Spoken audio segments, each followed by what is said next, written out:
Okay, so this time we're diving into something pretty interesting. I think Yeah. Kenya's President Ruto seems like he's thinking about joining BRICS, Hmm. even after getting a warm welcome from President Biden, Right. which seems kind of counterintuitive when you first think about it, right? Yeah, definitely. So we're going to try to figure this out. What's motivating this? Right. What are the possible good things and bad things that could happen? Maybe we can solve this puzzle. But before we really get into it, Sure. just a quick reminder for anyone who might not know. Yeah. BRICS is this group of big up-and-coming countries. Brazil, Russia, India, China, and South Africa. Yep. That's them. And they're really starting to shake things up on the world stage. You know? Oh, absolutely. They're definitely changing how global power works, and I think that's a big part of what's appealing to President Ruto. So maybe that's where we should start then. What are Ruto's motives here? Yeah. Some people are saying this is maybe because of Trump's policies. Okay. You know how some saw those as America turning inwards and not really paying attention to Africa? Right. But Ruto got a good reception from Biden. So what's the real story here? I don't think it's as simple as just reacting to one U.S. president or another. Okay. This is more about Kenya thinking long-term, strategically positioning itself in a world where power is shifting. BRICS is a chance for them to not put all their eggs in one basket, so to speak. I see. New partnerships, maybe more leverage globally. So Ruto's playing the long game, thinking beyond just the immediate relationships. Yeah, I think that's a good way to look at it. That makes sense. Okay. Okay, so let's say Kenya does join BRICS. Okay. What are the actual benefits they could expect to see?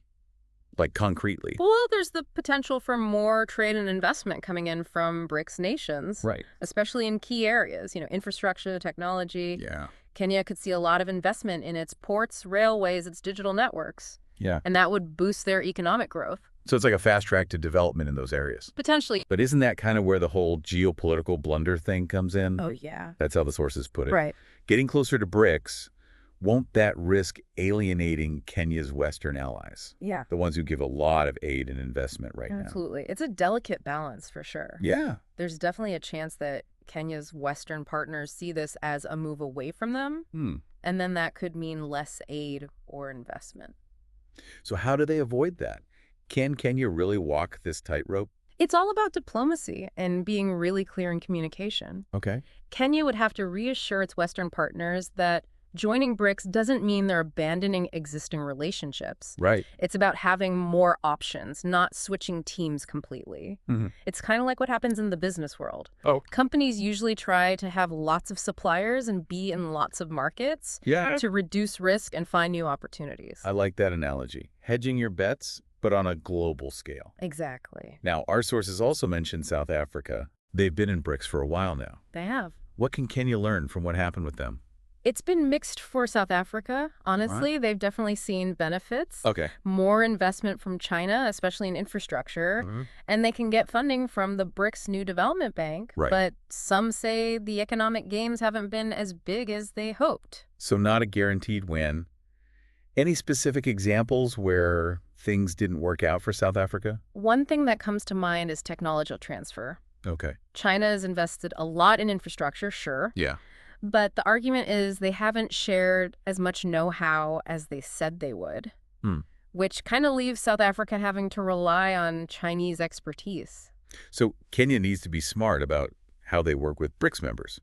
Make sure they're getting real benefits and not becoming dependent on just one source.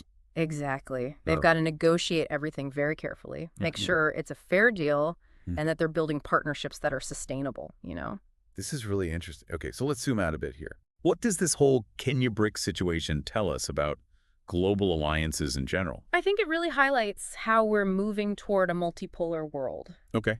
For a long time, it was all about a few powerful countries, mostly in the West. Right. But now we're seeing these new power centers popping up. And countries like Kenya, they're exploring new alliances to figure out how to operate in this new world. That makes sense. It's almost like it's a multiplayer game now. Instead of just a few players, there are more and more competing for influence. A multiplayer game where the rule book's constantly being rewritten. Huh. That's a great way to think about it.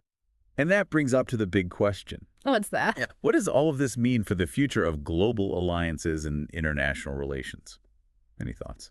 It's tough to say for sure, Yeah, We're in uncharted waters, and there are a lot of factors at play. for sure. But one thing's for sure, the old way of doing things just isn't cutting it anymore. Right. It's a more complicated world now. Everything's connected.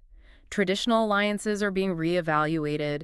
New partnerships are forming. It's definitely a situation that needs careful thought and strategic moves from everyone involved. Agreed. Wow, we covered a lot today, huh? We did. From why Ruto's interested in BRICS to all the potential benefits and risks, Yeah, and of course the global implications. It's a really cool look at how the balance of power is shifting in the world it is. and how different countries are adapting. What really stood out to you from all this? What do you think Kenya should do? Tough call, right? There's no easy answer. Let us know what you think. Yeah. And keep thinking about this stuff. There's a whole world of fascinating geopolitics out there just waiting to be explored. Absolutely. Until next time. See ya.